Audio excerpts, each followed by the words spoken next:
Hey guys, it's Shan Crawford, your transformation coach, and I'm here today to help you with overcoming your fears, okay? Because if there's somewhere that you need to be in life, I'm here to get you there, because this life is too short for us to be running in circles, for us to be stuck in the wilderness for 40 years, if you know what I'm talking about. Alright, so I'm going to go through six things that you need that can help you overcome your fears today. Alright, and I also came up with an acronym that will make it easier for you to remember. But I also want you to bookmark this video, write it down if you can, if you're somewhere where you can write it on old school piece of paper and with a pen, or jot it in your phone notes, whatever you got to do so that you can remind yourself of these things. Do it, because it's worth it. If you can use it to get to where you're going, and I believe you can use this. All right, so the acronym is STACK-IT. Okay, STACK-IT. No K. STACK-IT. STACK-IT. STACK-IT. STACK-IT. STACKIT. All right. S is for start. T is for take inventory.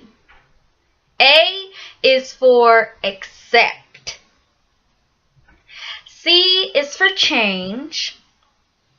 I is for identify. And T is for time it. Okay, now these things aren't in order, and I'm going to explain them to you in order, but like I said, I help you remember. Stack it, okay? We got to stack these levels to get to where you want to be in life, alright?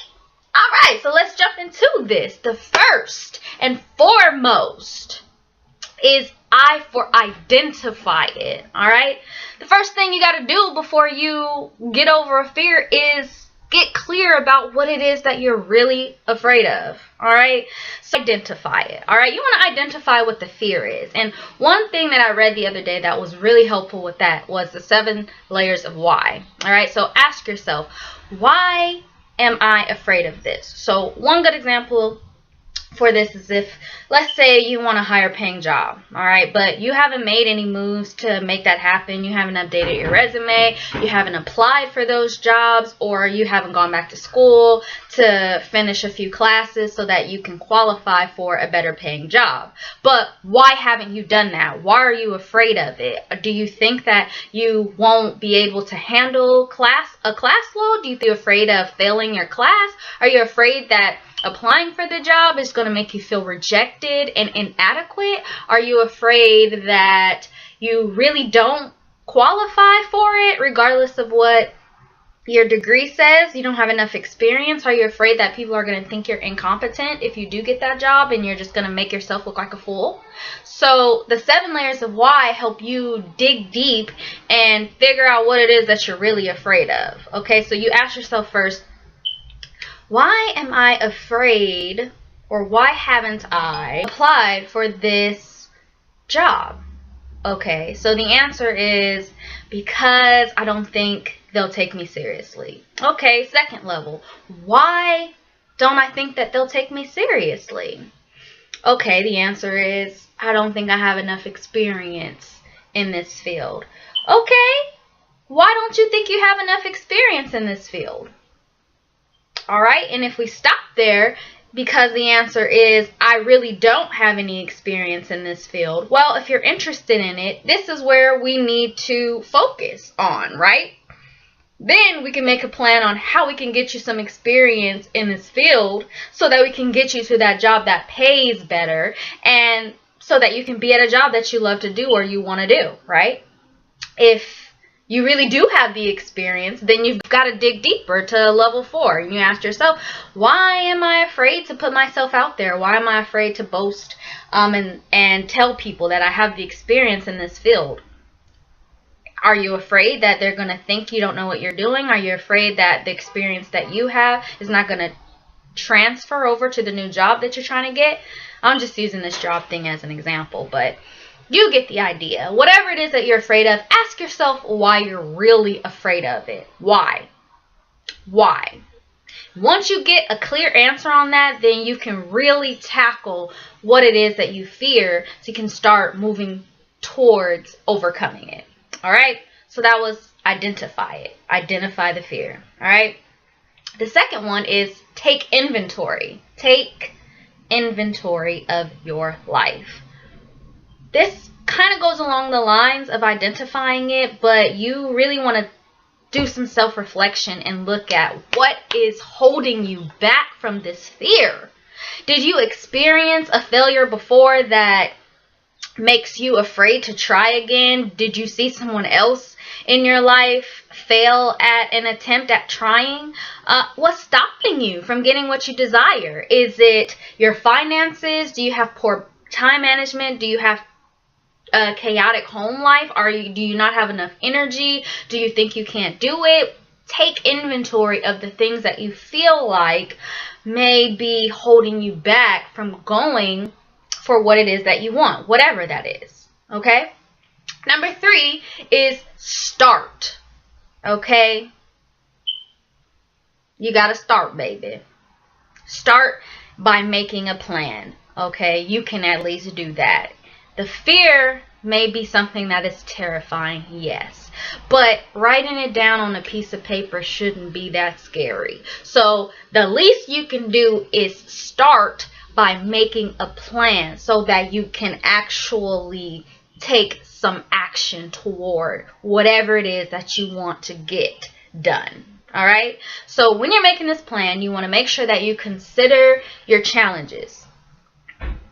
Consider what it is that you're going to be fighting against, that you're going to have to come up against to overcome in order for you to get from A to B. All right, so if it's finances, like I said earlier, all right, so you need to make a plan about how you're going to tighten up on your finances, how you can save money, how you can get help, how you can get a second job temporarily so that you can make whatever it is happen for yourself. All right, make a plan, because you can't start and do nothing without a plan, right? So start, make a plan, and then you're going to start on that plan. And I want you also to make a plan for those challenges and break up your goals for where you want to get into smaller milestones. And that makes it so much easier for you to get started, because instead of this long-term overwhelming goal that you have for yourself that you feel like seems scary, you can have a much, much smaller goal that is a step toward getting you there. So, for example, let's say you want to become a doctor. That's something that you have always wanted to do, that you have a passion for, but it seems like it's impossible for you. You weren't good in school, even though you're smart, you're bad at taking tests, whatever the case may be, or you don't feel like you'll be able to fund or afford going through medical school. But if you break it up into smaller goals, like first looking into financial aid, or looking into how much a tutor costs so that you can pay for one to get you through your first semester until you get the hang of how to get through something as challenging as medical school. Isn't that goal so much easier than just looking at the bigger picture and thinking, how am I going to get from A to Z, and instead focusing on getting from A to B, and then B to C, and then C to D, and before it you know, you're at LMNOP, and then you're halfway through, and then you get to the goal, right? So it makes more sense to break it up into smaller goals and focus on the first step and getting through that, instead of looking at the whole big picture and thinking, how the hell am I going to accomplish this? All right. And then the fourth one is to accept. Accept. Accept things for what they are. All right. Accept that you are going to have hiccups. Okay. Failure is a part of life, and those people that get the things that they want accept that. Challenges are a part of life. When you accept help and you ask for help, you get so much closer to what you want than sitting there and thinking, I can do this all on my own, or I can't do this all on my own, but you don't take any action because you don't know how to, or you don't think you can. Accept that you can ask for help, that you might need help, that you might fall a little bit on the way there. It's okay, but you just got to get back up, baby. It's all right. We done all fell a few times. We got some skin knees out here, and it's all right. It's all right. Accept it, boo. The sooner you accept that, the sooner you'll be able to get on your merry way from A to Z. All right? So then the fifth thing here we have is change. I don't know why I always do sign language letters. I don't know why. But anyway, change. You have to change the way that you think, change your routines and your habits in order for you to start moving toward the thing that you want in life. Because if you've done things the way that you've always done them, then you're going to be in the place you've always been in. So back up to number 2, when we looked at taking an inventory of your life and reflecting on the things that may be holding you back, you've got to also consider those thoughts that you tell yourself that I can't do this. Your social circle, if they're like, girl, school's too hard, I don't know how you gonna do that. It's not me. I can't do it, girl. And then you think yourself that you can't get through school. Are your thoughts limiting you? Are they keeping you from moving forward? Are they keeping you from overcoming the fear that you might have? Are your habits keeping you from doing what you need to do? Let's say that you want to lose weight. You fear like you're going to pass out. You just think that you're not going to make it through the whole journey, the whole process. You want to lose 100, 200 pounds, and that's just overwhelming for you. But if your social circle fosters habits that always have you going out to fast food restaurants and your whole family is eating this finger-looking good chicken, ribs, and macaroni and cheese on a daily basis, well, these habits, they're going to have to change in order for you to get to where you want to go. Okay? And also, one other thing that I do want to emphasize is sometimes you've really got to change the things that you consume. And I don't just mean food. I mean the television shows that you watch. Like I said before, your social circle, the things that they're telling you might be giving you, planting seeds, giving you thoughts that are unnecessary to have. The books you read, change.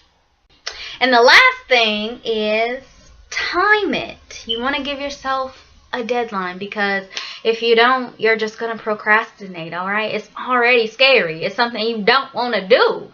So you're going to have to give yourself a deadline. All right, I'm going to start by this date, and I should see progress by this date in a week or so, in a month or so, in 3 months or so.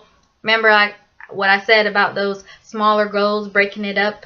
You want to pay more attention to that and give yourself a short-term goal and reward yourself for that, so that even the scariest of steps that you have to take, you're going to pay attention to that reward in the end that you can get to, or you're going to be able to give yourself a pat on the back just for taking the initiative and accomplishing that one little step. Even though it may not be the entire goal you're trying to reach, it's okay. Believe me, you'll feel achievement. You'll feel a sense of a boost of confidence, and you'll feel better about yourself because you did something rather than nothing, which is probably what you might be doing right now.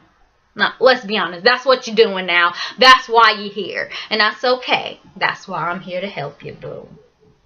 So yeah, remember, so bookmark this, write it down, whatever you gotta do to remember, stack it. All right, start. Take inventory, accept, change, identify, and time it. All right. I want you guys to use these tools to get over the things that are holding you back from getting to where you want to be, because we all deserve to have that good life, baby. We do. It's all right. It's all right, baby. Alright, so I hope you guys enjoyed this video. I hope it helped you. If you want further information or you feel like you want help with anything else, and I hope to see you again sometime, and I hope to see you soon. Alright, take care.